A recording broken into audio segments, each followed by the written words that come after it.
In this class, we are going to discuss about thyristor, or we can call as a SCR. So, thyristor or SCR named as silicon controlled rectifier. So, why this SCR name has come and how the thyristor name has come, you can just check. So, basically, earlier we have seen that earlier in the diode characteristics, we clearly observe that the diode is a uncontrolled device. This is a completely uncontrolled device. So in this device we are unable to control the signal. If any voltage is greater than the threshold voltage of this diode, then the diode starts conducting. So that is reason why we want to have a control. Say for example, let us take a DC power supply.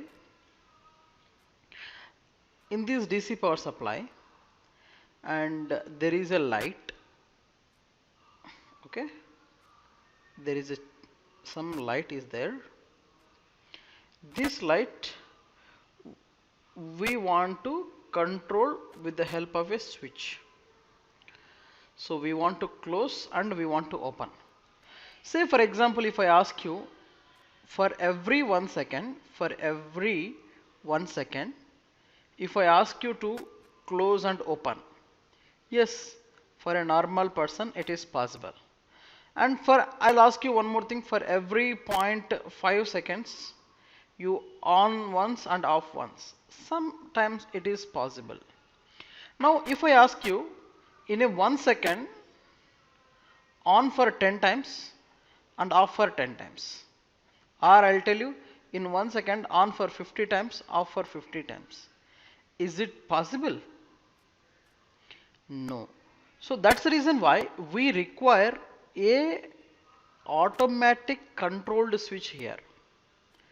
So in 1957 at Bell Laboratories, they found a device which is named as silicon controlled rectifier, or they named as a thyristor.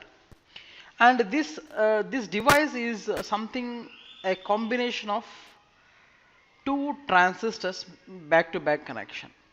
So like this is something like a P N P. So there is one transistor PNP and there is one more transistor PN. So these three will act as one transistor, these three will act as another transistor. So like this they made like a PNPN device. So I'm just making equal PNPN device. So in this PNPN device they made this as anode and they made this as cathode, and they take this as gate. So gate is the location where you give certain amount of pulses or some sort of triggering such that the device will act. So the symbolic representation is something like this. So diode you know already, right? For this diode there is one terminal that is coming out, that is called gate. So this is anode, this is cathode, and this is gate. Now let us see the operation of this thyristor. So now in this PNPN device, how this it looks like, you just how we can draw the IV characteristics, you can observe. So let me take P type, N type, P type and N type. So in the P type, you know, the majority carriers are the holes, and you know already these are the holes, majority carriers of the holes which holds the positive charge. In N type, majority carriers are the electrons which carries the negative charge. Again in the P type, holes, and N type, electrons. So this is the anode, right? And this is the cathode, and this is the gate. Now what actually we do is, so what is actually happening is, so between anode to cathode, there is obviously some sort of load is connected. So like suppose if I take in the terms of a circuit, so it is something like this.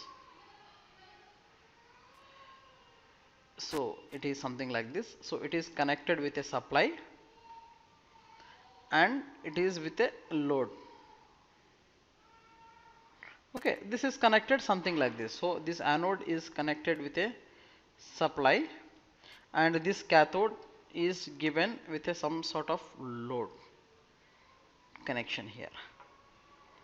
Now what I want to do is, with this gate we want to, so to limit the current of the gate I am giving gate resistance RG, and we are giving a variable voltage supply, and this variable voltage supply we are making common with the cathode, and see what is actually happening.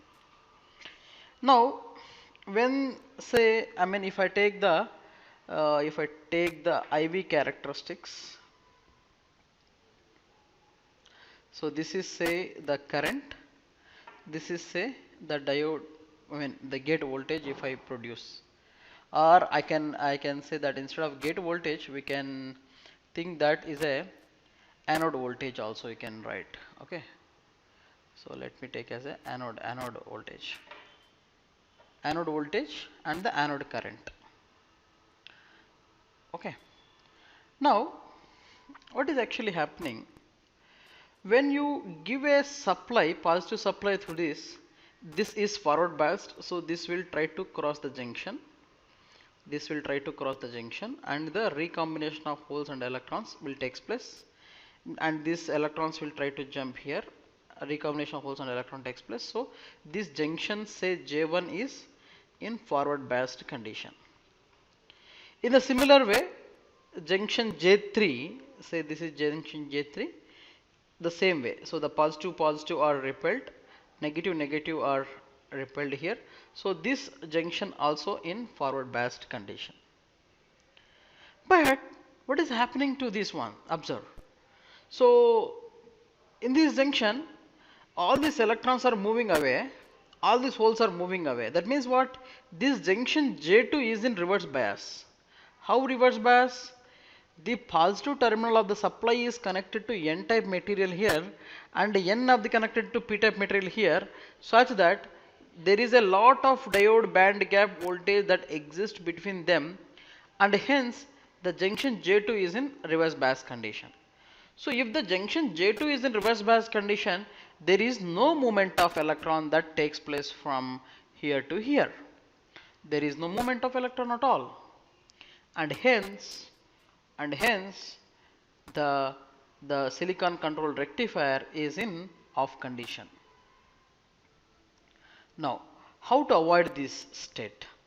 So to avoid this state, what are we doing is, we are giving certain amount of voltage here. So this positive voltage we are giving here, such that this junction is becomes a forward biased condition here, because P is connected to P, N is connected to N, such that with respect to this junction will try to become a forward biased. But how? Now for example, what I did is, I have given a little amount of gate voltage due to which some amount of gate current is happened. Okay, some current has come, but this gate current is not sufficient to cross over these things, and hence what I did, I further little increase the gate voltage, due to which some amount of gate current has increased. So say this is say Ig1, and I have increased further Ig2. No, so further I have increased. So if I go on increasing somewhere like this, at certain point, suddenly this junction J2 become forward bias and current starts increasing. Okay, so the gate voltage at which the breakdown occurs from, this is blocking mode, forward blocking mode to the forward conduction mode. So this mode is called forward conduction mode. Okay, when started conduction, so and hence heavy current will shoot through. This is called break over voltage. This is called forward break over voltage. And so in this forward break over voltage, you have to give sufficient amount of current such that the holes and electrons will recombine with each other and the junction J2 will become forward biased. So from the reverse biased state to, it will change it to forward biased state. So that is how, when you try to give the gate voltage more and more by fixing a value of resistance constant, the current that is passing from here will be more and more, and hence the junction J2 will become more and more forward biased. So now a state is occurred where you are increasing the voltage and increasing the voltage, gate voltage, and increasing the gate voltage. So this is say Ig4. So if you see, this Ig4 value is greater than Ig3 is greater than Ig2 greater than Ig1. So that means at Ig4 the breakover voltage occurs and then it starts conduction. So this type of voltage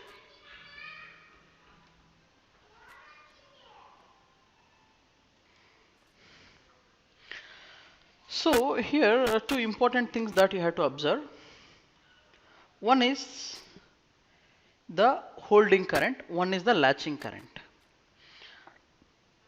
So there is a clear definition between the holding current and the latching current. Holding current.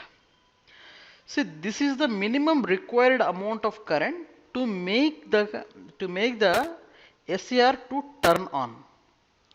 So once it is turned on, you have to maintain some current that is called a latching current, below which the SCR will go into off condition.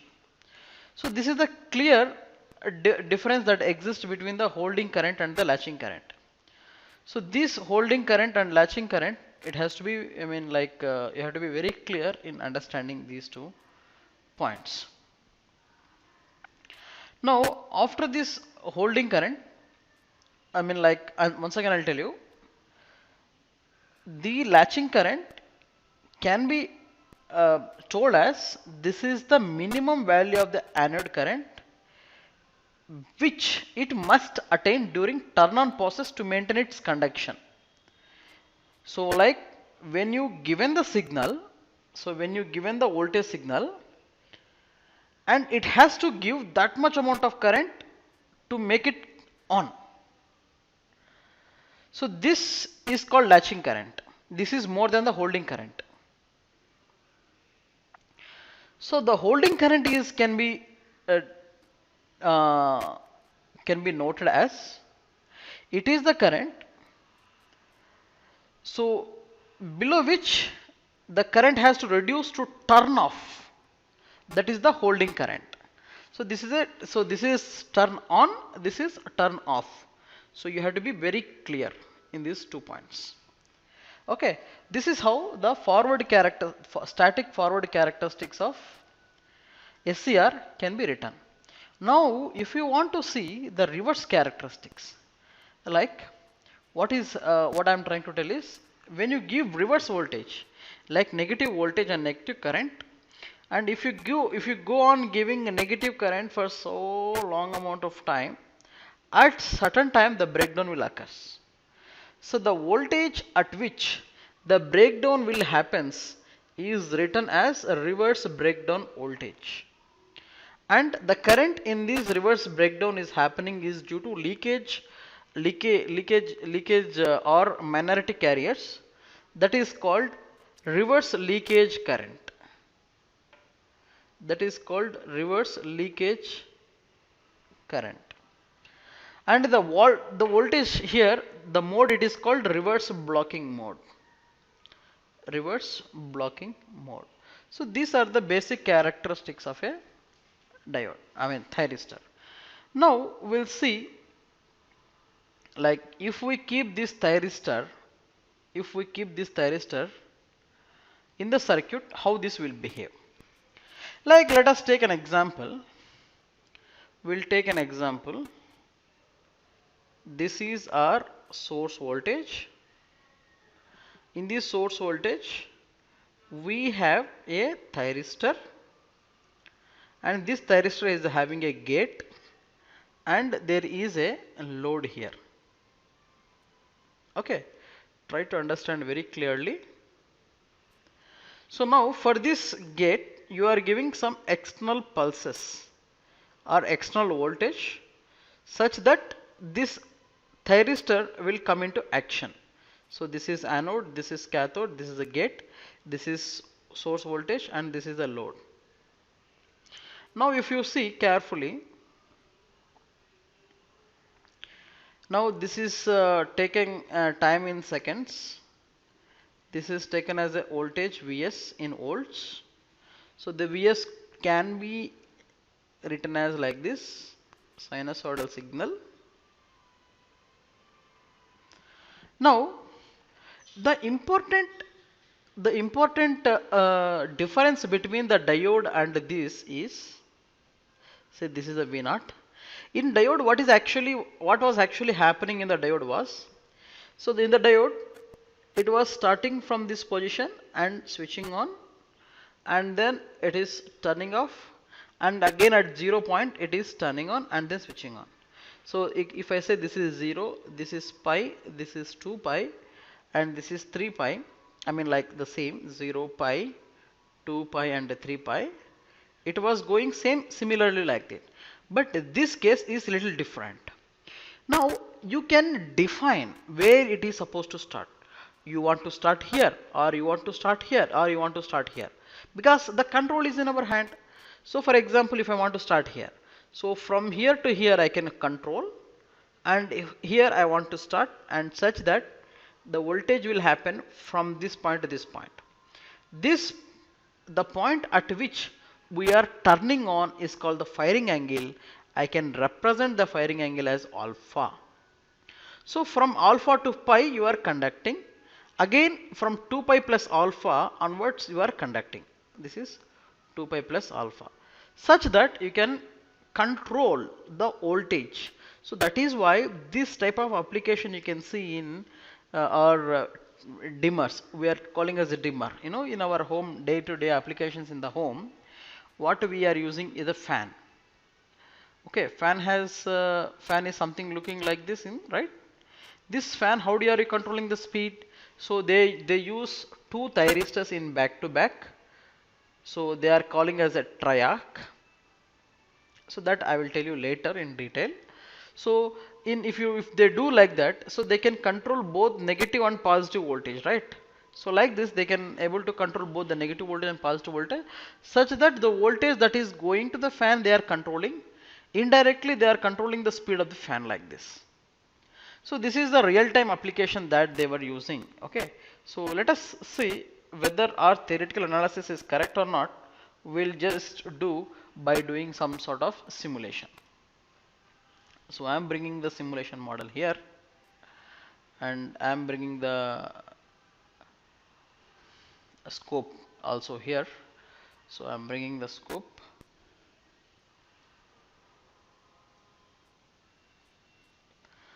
Okay. So let me take this scope as a smaller scope. We don't want the big scope to be. Now see, this is the circuit. Okay, in this circuit I have taken the voltage source, I have taken the thyristor, I have taken a load, and I connected back. Now the voltage across this voltage source can be seen as voltage measurement 1. The voltage across the load can be seen as voltage measurement. And here this is the important thing. This is a pulse generator. So observe carefully. The pulse generator is something like this. If t is greater than the phase delay and the pulse is on, y of t is amplitude. So that means, so if I give certain amount of delay and the pulse is on, then only the amplitude of 10 volts will come into picture, otherwise 0.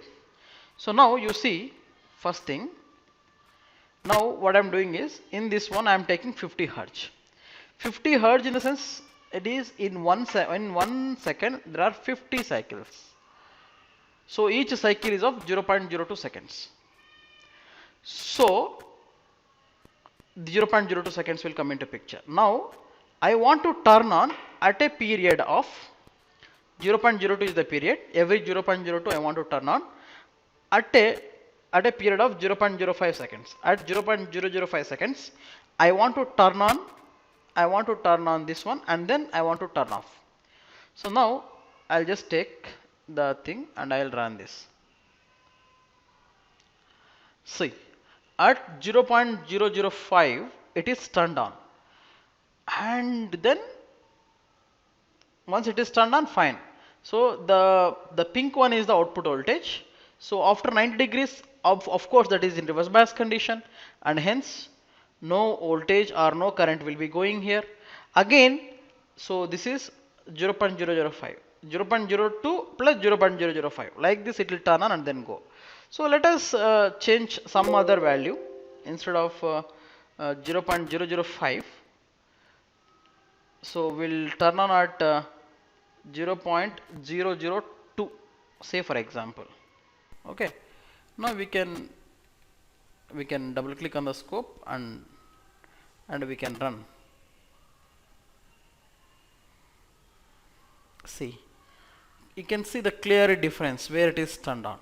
So that is how you can simply turn on by giving a gate trigger and then turn off. I mean, then automatically it will be turned off. So this is how the thyristor can be controlled easily. Okay, so this is one important thing. So